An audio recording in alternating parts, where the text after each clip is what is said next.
Welcome to the Positive Spiritual Living Podcast, brought to you by Unity on the Bay.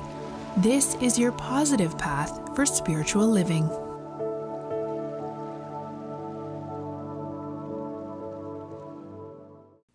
We also have some other special guests with us this morning, and I would like you to join me in welcoming to the platform at this time the children from the Kids Zone at Unity on the Bay. And our Youth and Family Director, Raul Hernandez. Good morning, everybody. And I need you to kind of come on both sides of me here because we're going to have a little story time together, all righty? Great, perfect. And all the way down we go. Okay.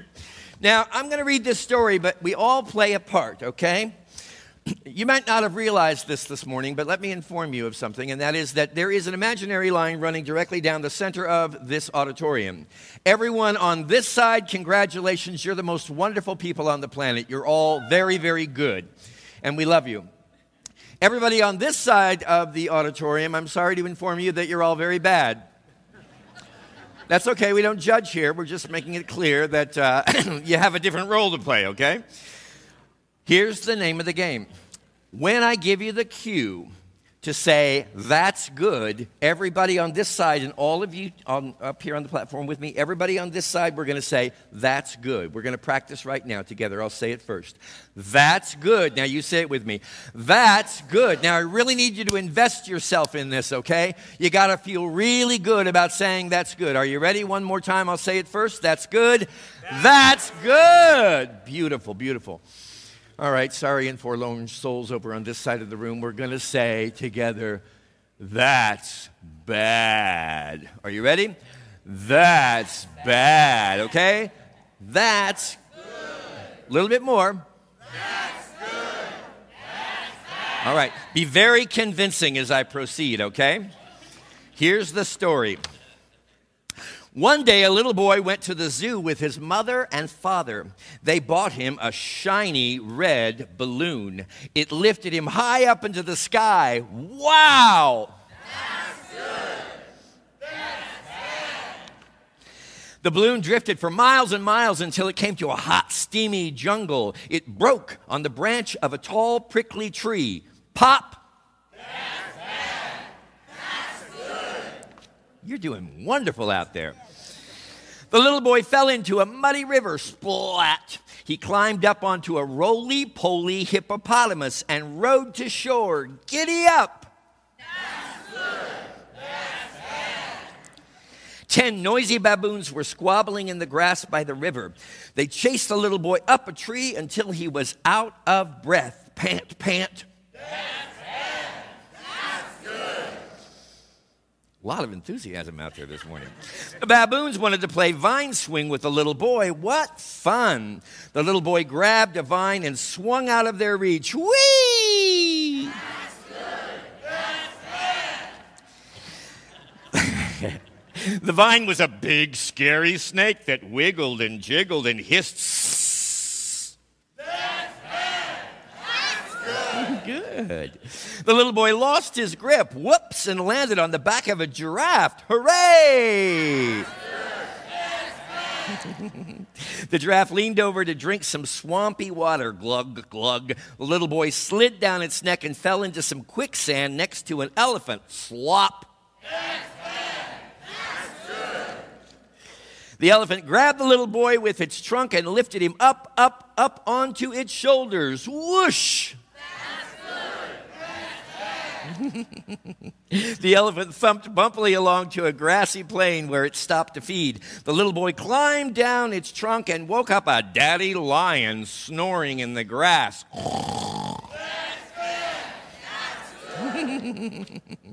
When the lion saw the little boy, it purred and licked the little boy's face. Slurp!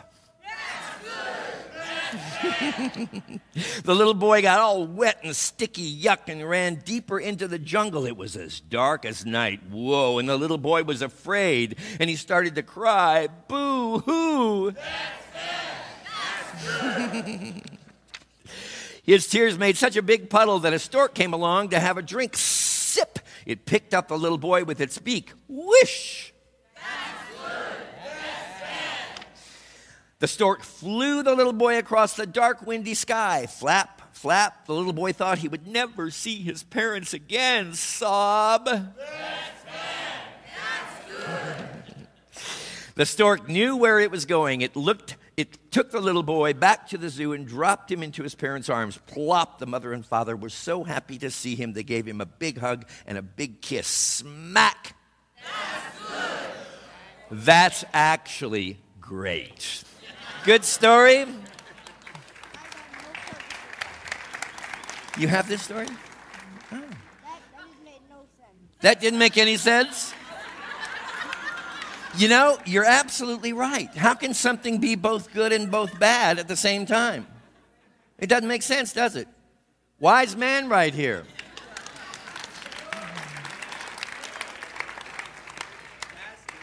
That's good, yeah.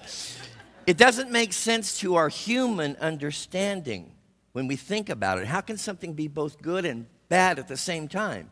But haven't you ever had anything happen to you that seemed really, really bad that later on turned out to be pretty darn good?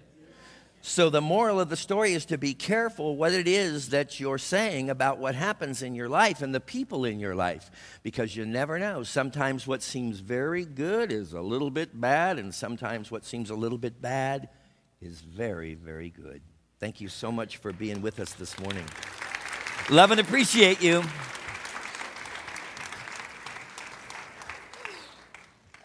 So, Unity on the Bay, have you ever had anything very, very bad happen in your life that later on turned out to be very, very good? And is that not a statement of awareness to all of us, to be cautious about how we label the situations and circumstances that come into our lives? You see, this morning I'm not going to try to tell you that you shouldn't judge. I am going to try to tell you that it is not possible for you to judge. And the reason it is not possible for you to judge is because this is all you can see of what's happening in the world and in individuals around you. We do not have the expanded sense of vision to be able to know the totality of how everything is working. That's why trust and faith are such important factors in this journey. You have to believe that there is something higher, something greater, and something grander that is leading and guiding and directing your steps. And it's the same energy, the same higher intelligence that is orchestrating the activity of an entire cosmos. That's more universes than I can keep track of. I do believe that you might be able to trust that. Don't you think? It's worth at least considering, I think. I want to share with you a poetic work, deep, esoteric poem this morning. So let's just become solemn for a moment. I was shocked, confused, bewildered as I entered heaven's door, not by the beauty of it all, nor the lights, nor its decor. But it was the folks in heaven who made me sputter and gasp. The thieves, the liars, the sinners, the alcoholics, and the trash. There stood the kid from 7th grade who swiped my lunch money twice. And next to him was my older neighbor who never said anything nice. Herb, who I always figured was rotting away in hell, was sitting pretty on cloud 9 looking incredibly well. So I nudged Jesus. Hey, what's the deal? I would love to hear your take. How'd all these sinners get up here? God must have made a mistake. And why is everybody so quiet, so somber? Give me a clue. Hush, child, he said. They're all in shock. No one ever thought they'd be seeing you.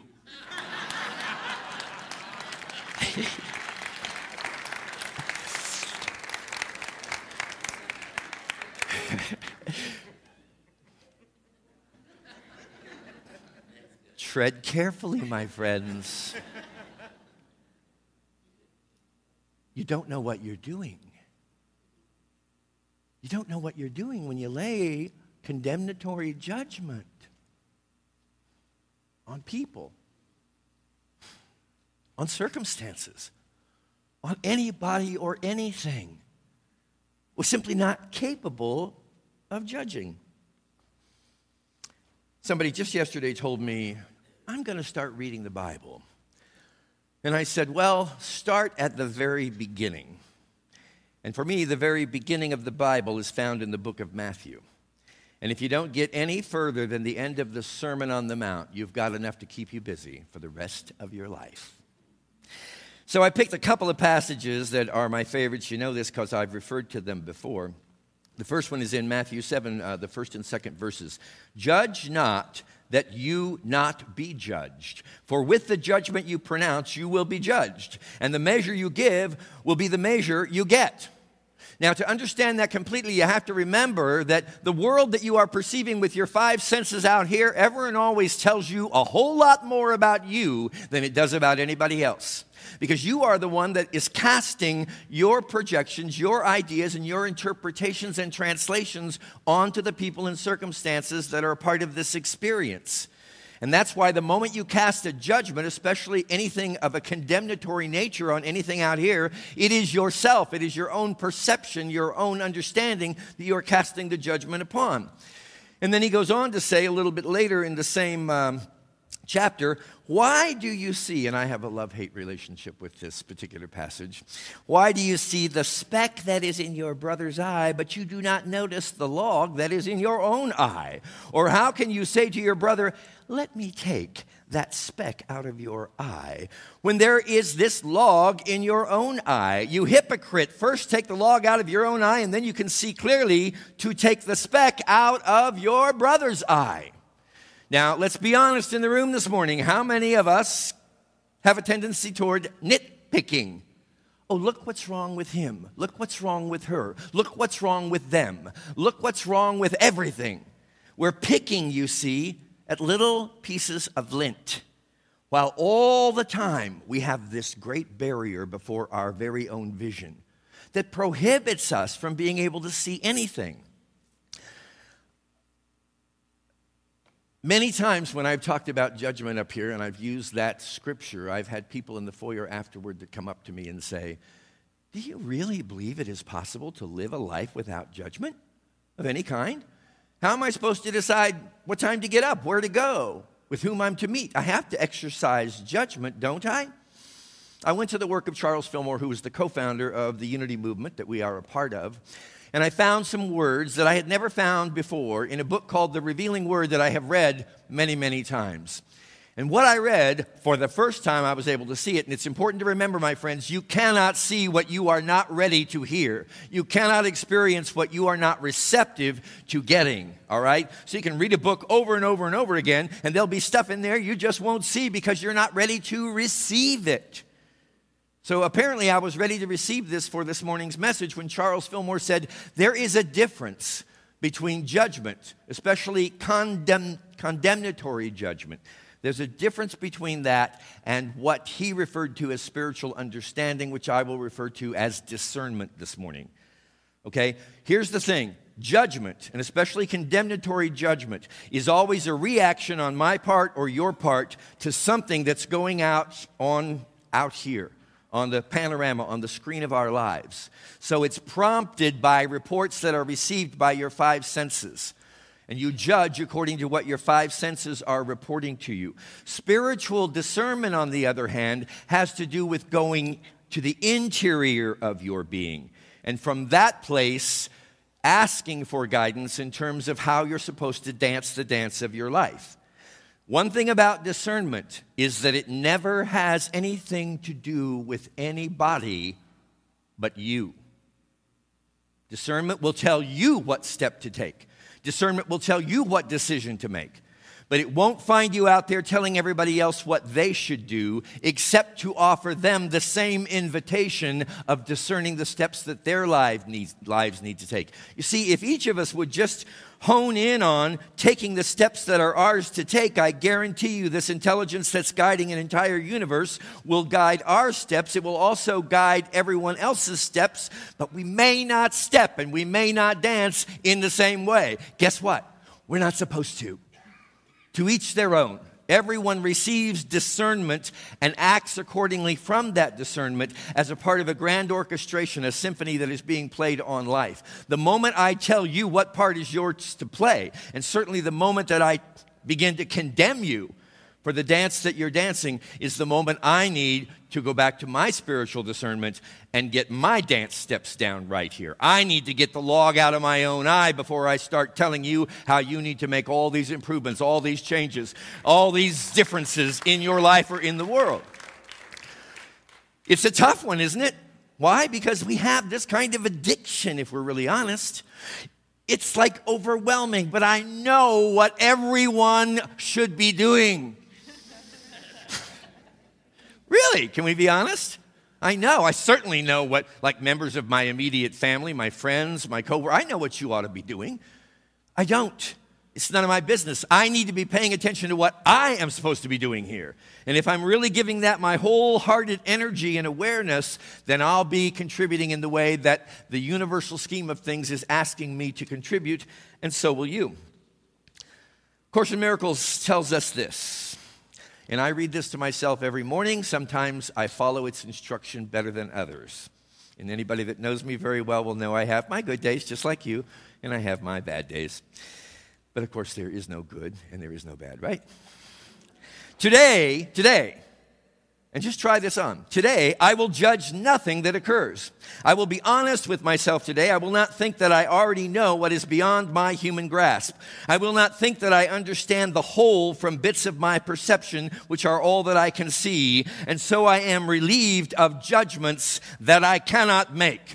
Thus do I free myself and what I look upon to be at peace as God created us. There's a wonderful Zen Japanese Buddhist teacher who has shared some words with us about the truth, the reality of our life right now in this moment, and I share them with you this morning. Taizan Muzimu says, "We do not see that our life right here, right now, is nirvana. Maybe we think that nirvana is a place where there are no problems, no more delusions. We always think that nirvana is something very different from our own life. But we must really understand that nirvana is right here. Nirvana is right now." You say, well, it sure doesn't seem to me like the state of my life, this country, or the world is very nirvanic.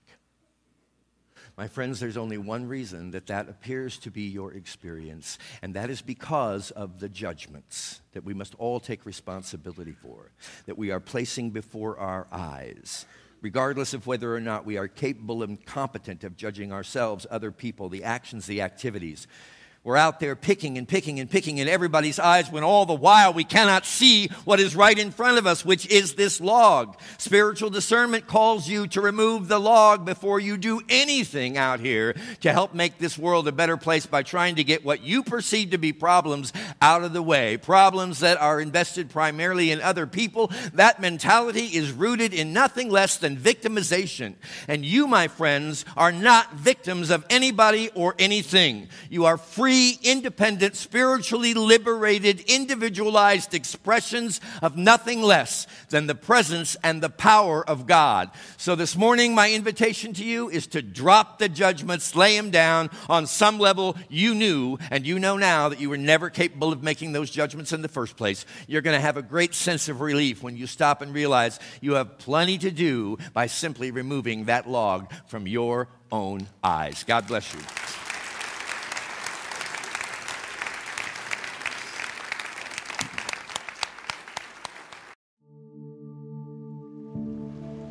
We hope you enjoyed this episode of the Positive Spiritual Living Podcast, brought to you by Unity on the Bay, a spiritual community located in Miami, Florida. Unity on the Bay is supported by the generosity of its community. If you'd like to make a donation or learn more about Unity on the Bay, please visit unityonthebay.org.